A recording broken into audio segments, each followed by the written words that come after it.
Hello everyone, आप सभी का इस चैनल पर और इस वीडियो में स्वागत है। आज का हमारा टॉपिक है प्रीपोजिशंस ऑफ पोजीशन। ऐसे प्रीपोजिशंस जो पोजीशन से रिलेटेड होते हैं, किसी चीज़ किसी स्थान से रिलेटेड होते हैं, किसी प्लेस से रिलेटेड होते हैं।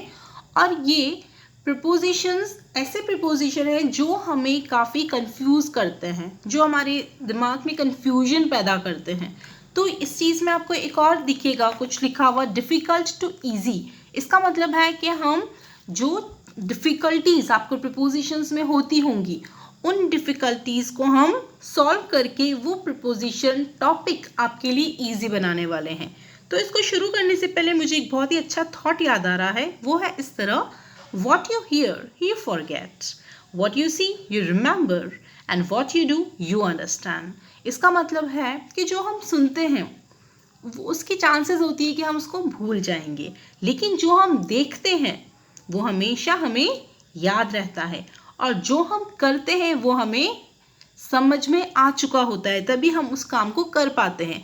तो आज का वीडियो मैंने इस बेसिस पे बनाया है कि what you see you remember.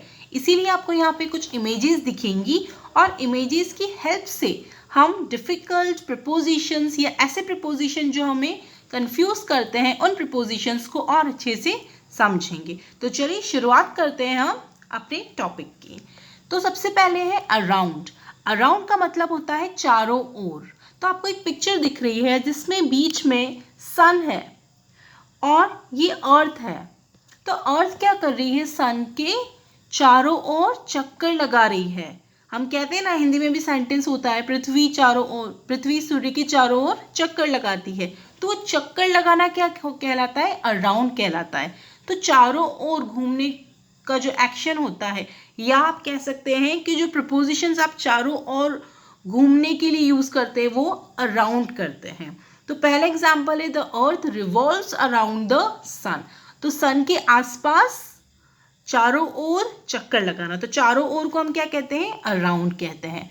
तो फिर हम दूसरे पर चलते हैं, अक्रॉस। अक्रॉस का मतलब होता है कि एक साइड से, एक छोर से या एक सिरे से दूसरे सिरे तक जाना, एक छोर से दूसरे छोर तक जाना, उसको हम कहते हैं अक्रॉस। जैसे कि आपको यहाँ पर एक बॉल दिख रही है, ये बॉल एक साइड है, फिर ब्रिज है, तो ब्रिज के एक साइड से होते हुए वो दूसरी साइड तक जा रही है, उसको हम क्या कहेंगे? Across, across the bridge. तो the ball is going across the bridge. तो ब्रिज के एक छोर से दूसरी छोर तक वो जा रही है। तो जब भी आप कहेंगे एक छोर से दूसरे छोर तक जाने का एक्शन, जब आप इस वर्ड को यूज करेंगे तब आप कौन सा प्रीपोजिशन यूज करेंगे? अक्रॉस यूज करेंगे। That he is going across the road. एक रोड के एक सिरे से दूसरे सिरे तक जाना, विलेज के एक सिरे से दूसरे सिरे तक जाने के लिए भी आप क्या कहेंगे? अक्रॉस। ओके, फिर हम थर्ड पे चलते हैं, अगेंस्ट। अगेंस्ट का मतलब होता है किसी के अपोजिट होना। जैसे हम कहते हैं कि सपोज कोई पर्सन खड़ा है और आप उसके अगेंस्ट खड़े हो। अगेंस्ट का कुछ मतलब ये भी होता है कि उससे विपरीत होना, लेकिन यहाँ पर अगेंस्ट का मतलब है उसके जस्ट अपोजिट खड़े होना।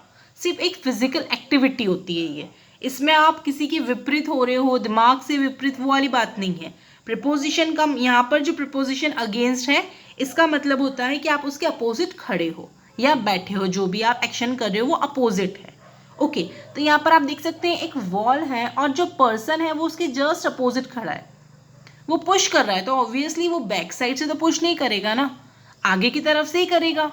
ऐसा तो है नहीं कि अपने हाथ पीछे करके वो पुश करेगा, नहीं, वो क्या कर रहा है? वो आगे की तरफ पुश कर रहा है। इसका मतलब वो वॉल के अगेंस्ट खड़ा है, उसके अपोजिट साइड खड़ा है। तो आई होप आपको ये तीन प्रीपोजिशंस तो क्लियर हुए होंगे। तो हम आगे बढ़ते हैं, अमंग। अमंग क्या होता है? अमंग का मतलब होता है कि किसी में, जिससे आप कुछ चीज़ डिवाइड करते हैं तो बांट देना, तो उन लोगों में बांट दो। कोई चीज़ किसी चीज़ के बीच में है तो उनके बीच में है, तो बीच वर्ड जो होता है ना, उनके बीच बांट दो, तो बीच, उसको हम कहते हैं अमंग। लेकिन आपने ये वर्ड बिटवीन के लिए भी सुना होगा, बीच में। तो इन दोनों में डिफरेंस क्या है? तो अमंग और बिटवीन का डिफरेंस आपको अब क्लियर होगा। अमंग का मतलब होता है जब आप दो से ज़्यादा चीज़ों की बात करते हैं और उन चार मीन्स दो से ज़्यादा चीज़ों के बीच में कुछ चीज़ हो रही है। जैसे कि यहाँ पर एक हट है, तो वो हट 4 ट्रीज के अमंग है, ना कि बिटवीन। अमंग मीन्स वो 4 पेड़ों के बीच में है। अगर 2 पेड़ होते तो हम बिटवीन को यूज करते, लेकिन 2 से ज्यादा है इसलिए हम क्या यूज करेंगे, अमंग यूज करेंगे। और उसी तरह बिटवीन, बिटवीन के लिए हमने यहाँ देख सकते हैं कि एक कैट है जो 2 डॉग्स के बीच में है, तो 2 डॉग्स हैं, 3 डॉग नहीं है। कितने डॉग्स हैं, 2 डॉग्स, इसलिए हमने क्या यूज किया है, बिटवीन किया है। So the cat is between the dogs, तो 2 डॉग्स है और उनके बीच में एक कैट है, इसलिए हमने बिटवीन यूज किया है। लेकिन यहाँ पर 4 ट्रीज है और उसके बीच में एक हट है, देयरफॉर हमने यहाँ पर अमंग यूज किया है। तो आई होप अमंग और बिटवीन का डिफरेंस आपको समझ में आया होगा। आगे बढ़ते हैं हम बिसाइड्स और बिसाइड। ये टर्म्स ऐसी होती हैं जो अक्सर कंफ्यूजन पैदा करती हैं, तो अब आप इसको ध्यान से सुने। बिसाइड्स का मतलब होता है इन एडिशन या उसके अलावा। जैसे कि एग्जाम्पल आपको दिखा है यहाँ पर, she had 2 dogs besides 3 cats. इसका मतलब उसके पास 2 डॉग्स हैं 3 कैट के अलावा, तो 3 बिल्लियों के अलावा उसके पास 2 डॉग्स भी हैं। दैट मीन्स 3 कैट्स के अलावा, बिसाइड्स 3 कैट्स। इसका मतलब कि 3 तो बिल्लियां हैं इसी, लेकिन उसके अलावा उसके पास 2 डॉग्स और भी हैं। तो बिसाइड्स मीन्स उसके अलावा। जैसे हम कई बार हमारी हॉबी बताते हैं कि मुझे डांस करने के अलावा मेरी हॉबी सिंगिंग भी है, तब भी आप बिसाइड्स यूज करेंगे। कैसे, my hobby is to sing besides to dance, तो डांस करने के साथ सिंग करना भी मेरी हॉबी है। ओके, तो वो बिसाइड्स हो गया। अब सेकेंड आता है बिसाइड। बिसाइड का मतलब होता है साइड में। जैसे कि यहाँ पिक्चर आपको दिख रहा है, the girl is standing beside the bed, तो वो बेड के साइड में खड़ी है, इसलिए हमने कौन सा वर्ड यूज किया है, बिसाइड। तो आई होप आपको बिसाइड्स और बिसाइड में भी डिफरेंस क्लियर हुआ होगा। तो हम अब आगे बढ़ते हैं।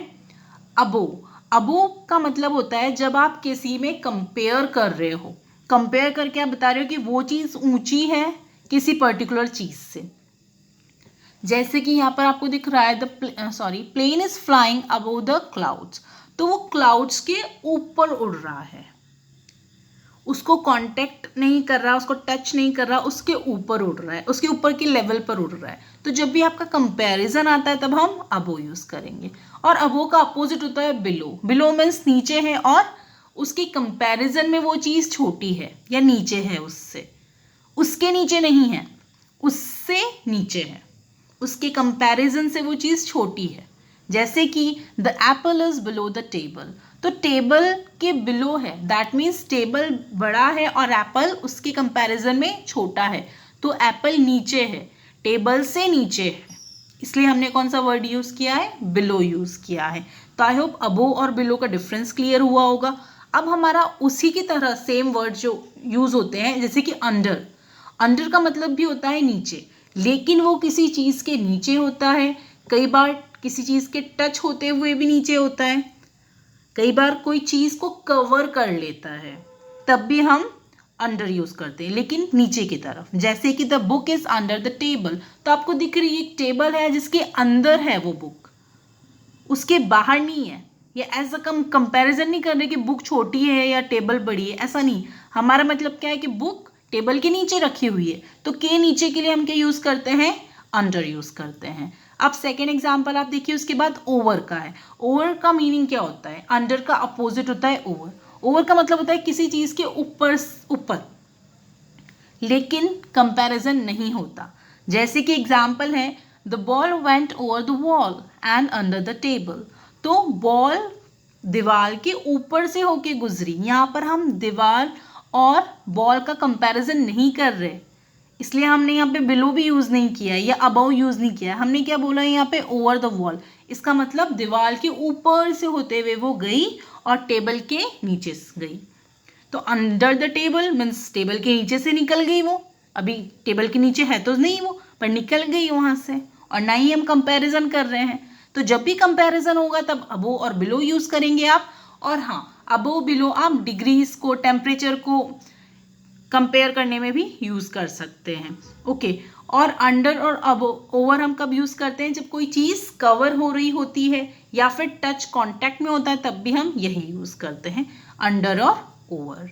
आई होप ये चीज़ आपको क्लियर हुई होगी। यहाँ पर आपको एक पिक्चर दिख रहा है, आप देख सकते हैं ये वाला पिक्चर, इसमें आपको बिलो और ओवर के बीच में डिफरेंस पता चलेगा, सॉरी बिलो और अंडर के बीच में। अंडर का मीनिंग है कि वो चीज़ उससे टच हो रही है या उससे कवर हो रही है, और बिलो का मतलब है कि आप कंपेयर कर रहे हैं कौन सी चीज़ बड़ी है कौन सी चीज़ छोटी है या उससे वो नीची है, इसलिए हम बिलो को यूज़ कर रहे हैं। तो चलिए आई होप ये चीज़ आपको क्लियर हुई होगी। आगे बढ़ते हैं हम। इनसाइड, इनसाइड का मतलब होता है अंदर की तरफ, या एक पर्टिकुलर ढांचा या स्ट्रक्चर होता है जिसके अंदर होता है कुछ चीज़। जैसे कि आपको यहाँ एग्जाम्पल दिख रहा है, the ball is inside the box. इसका मतलब है बॉक्स एक पर्टिकुलर स्ट्रक्चर, एक ढांचा है और उसके अंदर है बॉल, और उसी का अपोजिट होता है आउटसाइड। आउटसाइड मीन्स बॉल एक पर्टिकुलर ढांचे के बाहर है, इसलिए हमने क्या यूज़ किया, आउटसाइड यूज़ किया। अब इसमें कंफ्यूज होने वाली क्या चीज़ है, कंफ्यूज तब होते हैं जब इन और आउट भी साथ में आ जाते हैं। तो मैं आपको ये चीज़ बता दूं, इन का मतलब होता है किसी चीज़ में, लेकिन वो ज़रूरी नहीं है कि एक स्ट्रक्चर हो। जैसे कि अगर मैं आपको एग्जाम्पल दूं, my friend lives in Pune, तो पुणे कोई पर्टिकुलर स्ट्रक्चर नहीं है, वो एरिया है, वो प्लेस है, तो उस प्लेस में रहती है। लेकिन अगर मैं कहूँ my friend lives inside Pune, तो वो गलत हो जाएगा। तो इनसाइड इन की जगह आप यूज़ नहीं कर सकते, लेकिन इनको आप इनसाइड की तरफ की जगह यूज़ कर सकते हैं। जैसे कि the ball is in the box, कोई प्रॉब्लम नहीं है, वो भी सही है, लेकिन my friend is inside Pune वो गलत हो जाएगा। तो आई होप आपको समझ में आएगा इनसाइड और इन का डिफरेंस। उसी तरह आउटसाइड और आउट का डिफरेंस, आउट में आप कह सकते हैं my friend lives out of Pune, वो पुणे के बाहर रहती है, और my mother went out of station, तो स्टेशन के बाहर गई है। आउटसाइड ऑफ स्टेशन नहीं कहते हम, क्यों, क्योंकि एक पर्टिकुलर ढांचा नहीं है वो। आउटसाइड ऑफ पुणे या आउटसाइड पुणे नहीं कह सकते हम, आउट ऑफ पुणे कहेंगे। क्यों, क्योंकि पुणे एक अगेन स्ट्रक्चर नहीं है, वो एरिया है, वो प्लेस है, इसलिए हमने आउट यूज़ किया है। इस जगह अगर आप ये यूज़ करें the ball is out of the box और out the box, out of the box ही आएगा, तो वो गलत नहीं होगा। लेकिन my friend went outside of Pune वो गलत हो जाएगा। इसका मतलब आप आउट को यूज़ कर सकते हैं दोनों तरफ, लेकिन आउटसाइड को यूज़ नहीं कर सकते। और बेस्ट ऑप्शन होगा आप आउटसाइड तभी यूज़ करें जब कोई स्ट्रक्चर है, तब आप आउट की जगह आउटसाइड ही यूज़ कर लें, वो भी सही है। ओके, अब आगे बढ़ते हैं हम बीनीथ। बीनीथ का मतलब होता है कोई चीज़ नीचे है। तो अगर बॉल के नीचे, सॉरी बॉक्स के नीचे बॉल है, तो हम क्या कहेंगे, the ball is beneath the box. उसी तरह हम लैपटॉप के नीचे बुक रखते हैं या कुछ पेपर या कुछ भी रखते हैं आप, तो आप क्या कहेंगे, द पेपर और the book is beneath the laptop. इसका मतलब उसके नीचे है। आगे बढ़ते हैं हम बिहाइंड। बिहाइंड का मतलब होता है पीछे। The ball is behind the box. आपको एक बॉक्स दिख रहा है यहाँ पर और उसके पीछे से बॉल झांक रही है, तो उसके पीछे है ना, तो पीछे है इसलिए हम क्या यूज़ करेंगे, वर्ड या कौन सा प्रीपोजिशन यूज़ करेंगे, बिहाइंड यूज़ करेंगे। और यहाँ पर आपको दिख रहा है कि ये जो पर्सन है वो कंप्यूटर के जस्ट सामने बैठा है, तो सामने के लिए हम क्या कहेंगे, इन फ्रंट ऑफ कहेंगे। तो वो बिहाइंड और ये इन फ्रंट ऑफ, दोनों अपोजिट भी हो गए, और बिहाइंड का मतलब पीछे, इन फ्रंट ऑफ का मतलब आगे। अब हम चलते हैं नेक्स्ट पे जो है नियर। नियर का मतलब होता है पास में। The ball is near the box, box के पास में है। और नेक्स्ट टू, उसके बाद एक और है नेक्स्ट टू। नेक्स्ट टू क्या होता है, नेक्स्ट टू का मतलब होता है the ball is kept next to the box, means box के अगले में बॉल रखी हुई है या उसके जस्ट आगे रखी हुई है। नेक्स्ट कहते हैं ना हम, अगला, नेक्स्ट नेक्स्ट। जैसे आप कुछ भी बोलते हैं कि नेक्स्ट करो, नेक्स्ट स्टूडेंट, टीचर्स बोलती है नेक्स्ट नेक्स्ट, तो नेक्स्ट मीन्स अगला। तो नेक्स्ट टू मीन्स उस चीज़ के जस्ट नेक्स्ट होना, इसको हम क्या कहते हैं, नेक्स्ट टू कहते हैं। अब हम आगे बढ़ते हैं। तो आई होप आज का जो टॉपिक है अब तक एटलीस्ट इतना समझ में आया होगा। तो आगे बढ़ते हैं हम, सबसे important cheese, thanks for watching. और अगर अब तक आपने मेरे चैनल को सब्सक्राइब नहीं किया है तो प्लीज़ उसे सब्सक्राइब ज़रूर करें। इसमें आपको पार्ट्स ऑफ स्पीच की सारी जानकारी मिलेगी, आपको इंग्लिश से रिलेटेड हर चीज़ की नॉलेज मिलेगी। इसमें जो भी इंफॉर्मेशन है आपको इस चैनल पर ज़रूर मिलेगी। तो तो आप इस चैनल को ज़रूर सब्सक्राइब करें और हाँ, वीडियो को लाइक एंड शेयर करना ना भूलें। Okay then, take care, stay safe.